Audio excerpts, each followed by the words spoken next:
Well, welcome to the 700 Club. Russia unleashed yet another strike against Ukraine overnight, defying President Trump's call to stop the attacks. Well, today, U.S. Special Envoy Steve Witkoff is in Moscow. The administration says a deal is on the table and both sides should take it. Critics say the price for peace might be too high. CBN's Brody Carter reports. Mr. Prime Minister, we have about 5,000 young people a week that are dying in that ridiculous war.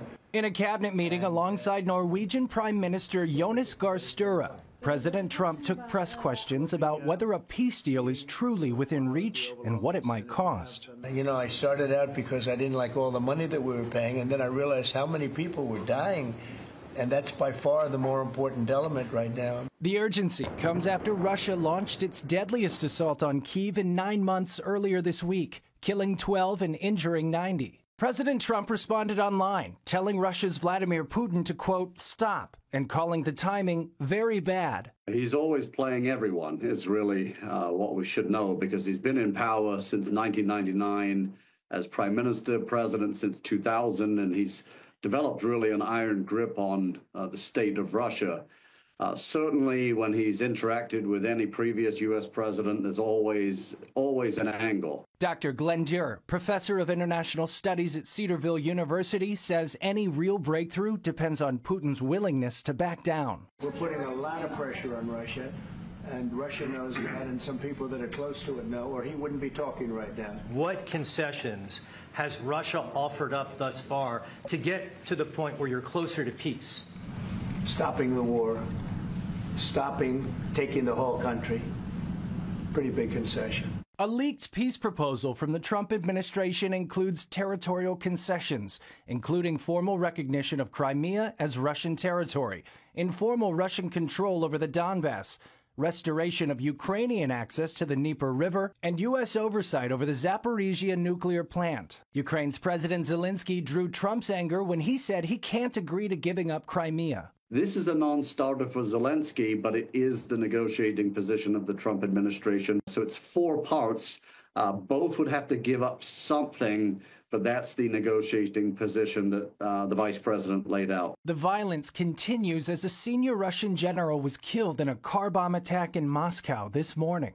But the threat of escalation doesn't stop at Russia's border. North Korea has already sent troops to fight with Russia, and now there's reports that America's top rival is now stepping onto the battlefield. Ukrainian President Zelensky noted 155 Chinese soldiers on the ground in Russia. 2 have been captured in Ukraine and are prisoners of war.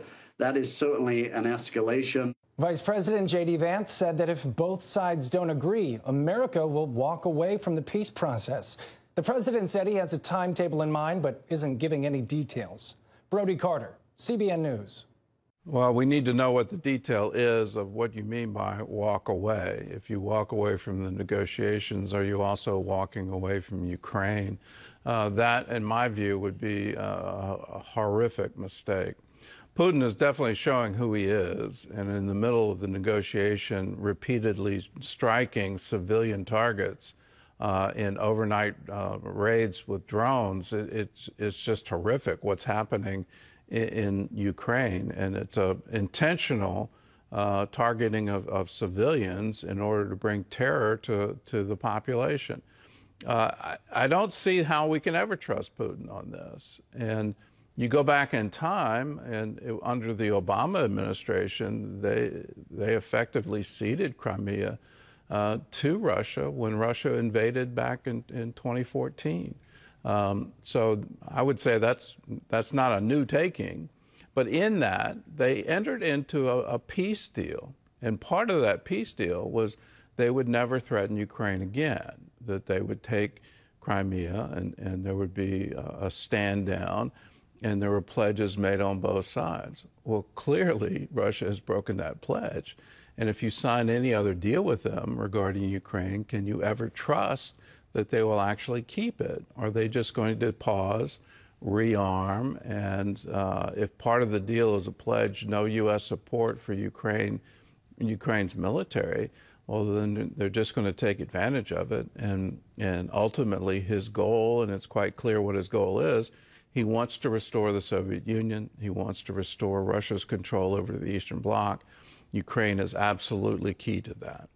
From my point of view, we have to stand with Ukraine. We have to stand for the rule of law.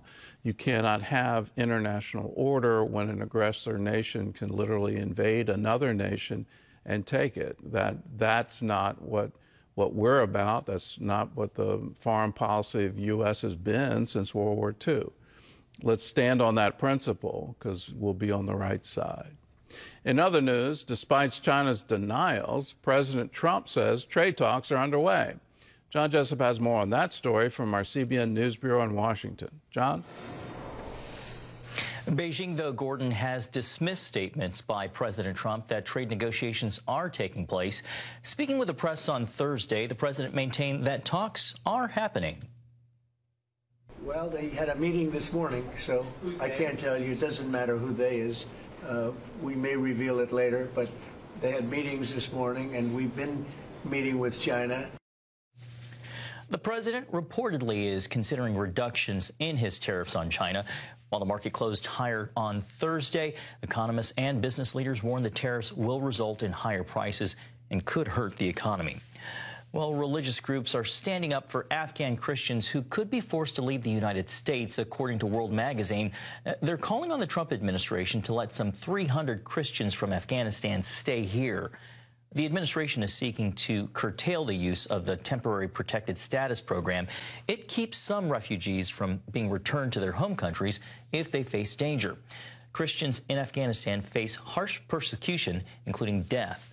In one North Carolina church, some 22 members who are Afghan Christians have lost their legal status.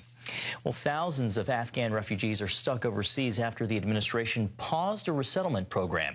After a 90-day review period ended this week, some are calling for the program to be restarted.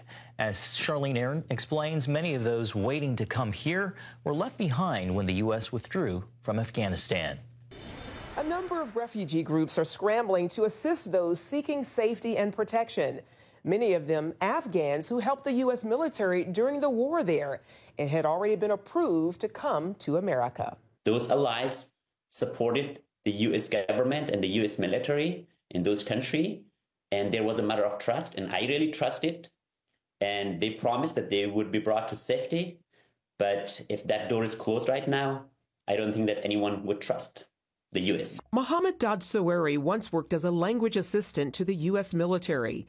Now trying to help others leave, Saweri says it's heartbreaking how his fellow countrymen have been abandoned after being promised entry to the U.S. I not only know there are Afghans allies that are stuck in Afghanistan, and they are living in a very, very risky situation under the brutal group that we fought for 20 years there. Several agencies sued the administration over the pause, leading U.S. District Judge Jamal Whitehead to issue an injunction saying the executive branch does not have boundless discretion to suspend refugee admissions. The Trump administration later terminated contracts with several resettlement groups. After reaching out to the State Department about its Afghan relocation program, CBN News received the following statement. At this time, no final decisions have been made. The department has paused all U.S. government relocation flights from Kabul to third country processing platforms for Afghan refugee and Afghan special immigrant visa applicants until further notice. Since 1982, Integrated Refugee and Immigrant Services has helped to resettle people from Afghanistan, Somalia, and other dangerous places. Maggie Salem serves as the group's executive director. A lot of folks would understandably not think about the families of these allies. Those families, even extended families, are at risk. Sean Vandiver, founder of Afghan EVAC, a veteran-led nonprofit, says the U.S. could never have accomplished its mission without the support of Afghan allies, work that put many of them at risk from the Taliban. Without the help of local staff and local resources, we would have lost scores more American lives. These people saved us. These people protected us. These people believed us. This pause has stalled flights from Afghanistan for some 40,000 Afghans already approved for special immigrant visas. Vandiver points out they have already gone through extensive vetting. Before they come here, they get a whole bunch more vetting. And then once they arrive here, they get a whole bunch more vetting. Meanwhile, Salem and Soweri say those seeking to resettle here have much to offer. The story of America is the story of people bootstrapping, right? Like, you come here, it's really rough. If they came as an engineer or a doctor or a nurse or a carpenter, they want to be using those skills here, and we need them to. And I really hope that the administration revisit this program and reconsider their strategy, so hopefully they can come to the safety. Charlene Aaron, CBN News. Important reporting. Thank you, Charlene. Gordon? Very important reporting, and it's just yet another blow against the Afghans who stood with us during that horrible war. It's one of the great marks against the Biden administration, the chaotic withdrawal from Afghanistan, the number of people that were killed in all of that, and then the complete abandonment of the people that supported us during the war. And now you have Afghanis who are actually here, and the Trump administration is looking for ways to send them back, which is, in my view, a pathway to certain death. There shouldn't be this broad brush on, these policy decisions. You have to nuance it based on the circumstances for each group. And to say to a group, well, you've been here and that's been really nice, but now it's time for you to go home, just really doesn't make any sense to me. If you want your voice to be heard, one of the best ways to do it is call your member of Congress, call your senators, and there is the Capitol Hill switchboard, and let them know how you feel and ask for them to now lobby the State Department for a change of the policy for these Afghan refugees. This is time for us to stand up and to say, no, this is not right. This is not the America that we want to live in. This is against everything we think, everything we believe, that we want the poor and the tired and those looking for freedom. We want them with us. And here they are already here, and let's make sure our voice is heard. So there's the number on the screen again, 202-224-3121. Call your representative, your member of Congress. That's probably the most effective thing to do, but you can also call your senators and let them know just how you feel.